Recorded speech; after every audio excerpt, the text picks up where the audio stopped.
గణపతిని పూజించడానికి ఉద్దేశించిన అత్యంత పవిత్రమైన వ్రతాలలో సంకష్టహర చతుర్థి వ్రతం కూడా ఒకటి. ప్రతీ నెల కృష్ణపక్షంలో వచ్చే 4వ రోజున చవితి రోజున ఈ వ్రతాన్ని కూడా భక్తులందరూ ఆచరిస్తూ ఉంటారు.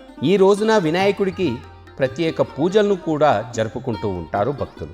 సంకటహర అంటే సంకటాలను, కష్టాలను హరించేది అని అర్థం.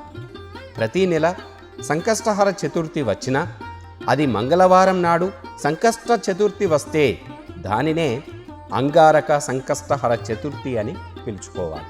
దీనిని అత్యంత విశిష్టతమైనదిగా, శుభప్రదమైనదిగా భావించాలి భక్తులందరూ కూడా.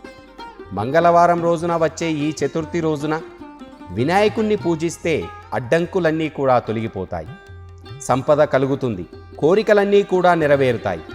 ఈ ఒక్క వ్రతం ఆచరిస్తే ఈ సంవత్సరం అంతటా కూడా సంకష్టహర చతుర్థి ఉపవాసం ఉన్నంత ఫలితం లభిస్తుందని కూడా పురాణాలు చెబుతూ ఉన్నాయి.